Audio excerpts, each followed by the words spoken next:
आप देख रहे हैं शहर न्यूज।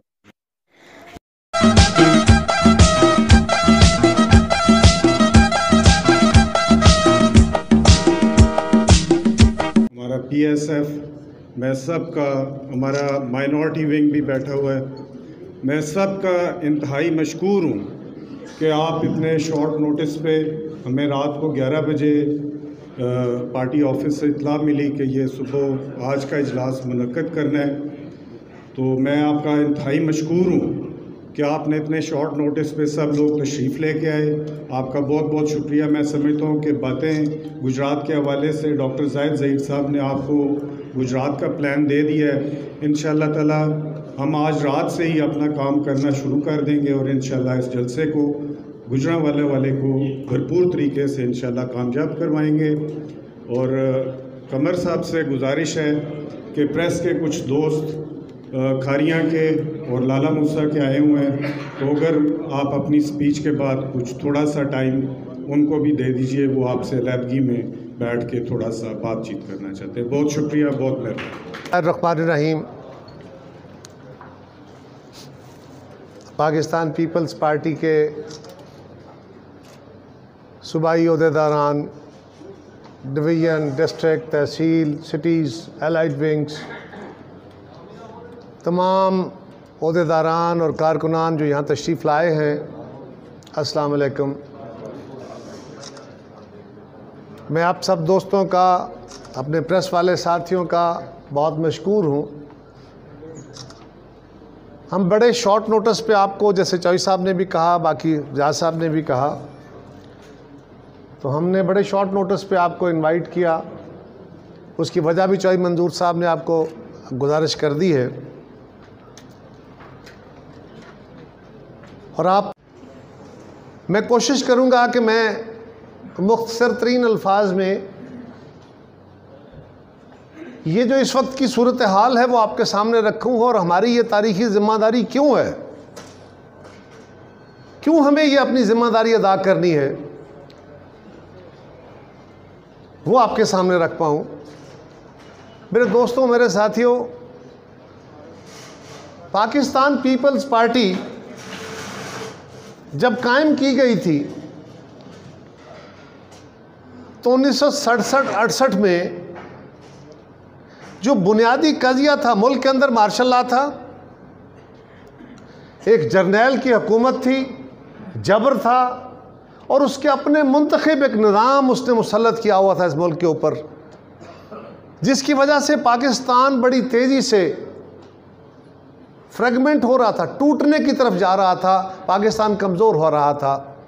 शहीद जुल्फ़िकार अली भुट्टो और उनके साथियों ने और उस वक्त की पॉलिटिकल क़यादत ने पाकिस्तान की उस कमज़ोरी को समझते हुए फौरी तौर पे ये मुतालबा किया कि इस मुल्क से मार्शल लॉ ख़त्म किया जाए, अवामी राज लाने के लिए वन मैन वन वोट का इंतखाब कराया जाए, पाकिस्तान के अवाम के नुमाइंदों पे मुश्तमिल जो असम्बली तश्कील पाए वो एक दस्तूर तय करे, क्योंकि दस्तूर के बगैर ना कौमियतों के मसाइल हल हो सकते हैं, ना कौमों के मसाइल हल हो सकते हैं। मुल्क आगे नहीं बढ़ सकते।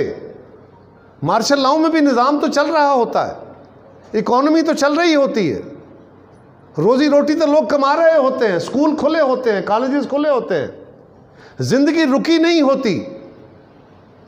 लेकिन दुनिया का तजर्बा यह है कि आज के इस जदीद दौर में, इस जदीद रियासत में, सिवाय जमहूरी रवैयों के, जमहूरी तजर्बे के, जमहूरी तरीके के, दुनिया में कामयाबी का तजर्बा सिर्फ यह है। और यह भुट्टो शहीद का ख्वाब था, उनके साथियों का, उस वक्त की पॉलिटिकल क़यादत का ख्वाब था। उन्होंने इलेक्शन के लिए जद्दोजहद की, एक लंबी दास्तान है, उससे आप वाकिफ़ हैं, मैं उसमें नहीं जाता। अयूब खान के बाद याया खान, एक नया मार्शल लॉ हमारे ऊपर मुसल्लत होता है, वो ख़त्म होता है और भुट्टो साहब पाकिस्तान में एक दस्तूर बनाते हैं हुकूमत में आने के बाद।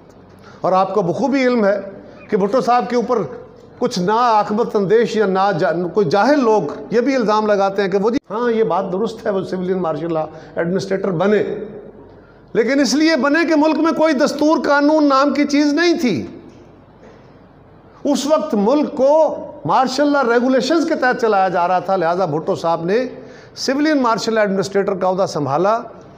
लेकिन यह भी तारीख गवाह है कि बहुत तेजी से चंद महीनों में, सब दोस्तों से गुजारिश की है, सैयद अजहर साहब, मैंने सब दोस्तों से गुजारिश की अपने फ़ोन बंद करें। भुट्टो शहीद ने अपनी जान का नजराना दिया, उसके बाद पीपल्स पार्टी की तारीख बड़ी बड़ी तल्ख तारीख है। फिर हमारी जद्दोजहद शुरू हो जाती है, वही जद्दोजहद जिसकी बुनियाद शहीद भुट्टो ने रखी थी। क्या? कि इस मुल्क में अंदर फेयर इलेक्शन कराओ, इस मुल्क के अंदर अवामी नुमाइंदगी का हक दो और इस मुल्क को एक दस्तूर के तहत चलाओ। यही भुट्टो शहीद का काम था, यही पीपल्स पार्टी ने किया। बाकी पॉलिसीज हैं, जो फंडामेंटल जो बुनियाद थी वो ये थी, उसके ऊपर फिर पीपल्स पार्टी अपनी जद्दोजहद का आगाज़ करती है। और ये याद रखिए, पीपल्स पार्टी ने एक दफ़ा नहीं, तारीख में कई दफ़ा ये काम किया कि अपने दिल पे पत्थर रखा है, अपने जज्बात पे पत्थर रखा है, अपने साथ होने वाली ज्यादती और जुल्म को भूली है। और पीपल्स पार्टी ने मुख्तलिफ तारीख थी, हमारे साथ क्या क्या जुल्म नहीं हुए, उन मजालिम में किस किस का हिस्सा है। छोड़िए ना ये तल्ख बातें।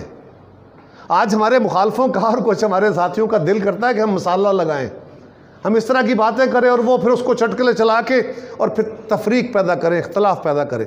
आपके सामने, आपको पता है, आप मुझसे ज़्यादा बेहतर इस तारीख के शाहिद हैं, लेकिन आपके सामने इसलिए रखी है ये बात कि हमें तारीख अपने सामने रख के आज फैसला करना है। सिर्फ जलसे में नहीं जाना हमने। क्यों जाना है? सिर्फ इसलिए नहीं जाना कि वहाँ बिलावल साहब आ रहे हैं और हमारा कोई मुकाबला है बाकी जमातों के साथ। हाँ, वो भी करना है, ये सेहतमंद मुकाबला है, करेंगे। लेकिन इस जलसे में जाने की जो बुनियादी वजह है वो ये है कि ये जलसा उस तरफ सफ़र है, उस रास्ते पे चलने का आगाज़ है जो भुट्टो शहीद का ख्वाब था, जो बीबी शहीद का ख्वाब था, जो आज बिलावल भुट्टो का ख्वाब है।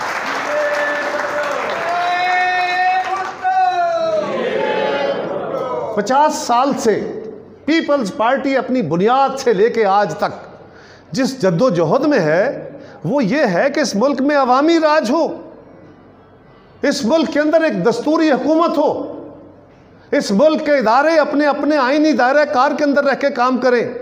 वो तरीक़ाकार अडाप्ट किया जाए जिसमें मजदूर को उसके हकूक़ मिले, किसान को उसके हकूक़ मिले, यूथ को उसके हकूक़ मिले, ख़वातीन को उनके हकूक़ मिले, तमाम कौमियतों को उनके हकूक़ मिले। वो जो एक बैलेंस मुआशरा कायम किया जाए जो ख्वाब भुट्टो का था, अगर उस तरफ चलते हुए, उस रास्ते पे चलते हुए आज कुछ लोग माजी से कोशिशें करके सबक सीख के आ गए, बिस्मिल्लाह। हमें अपने कल में नहीं जीना, हमें आज में जीना है। और ये सफ़र अगर जीत होती है, जो यकीनन होगी, क्योंकि अवाम की ख्वाहिशें कभी नहीं रुका करती, कभी नहीं हारा करती, इसमें जीत होती है तो पीपल्स पार्टी के जालो, ये तुम्हारी जीत है, ये भुट्टो शहीद की जीत है, ये उनके ख्वाब की जीत है।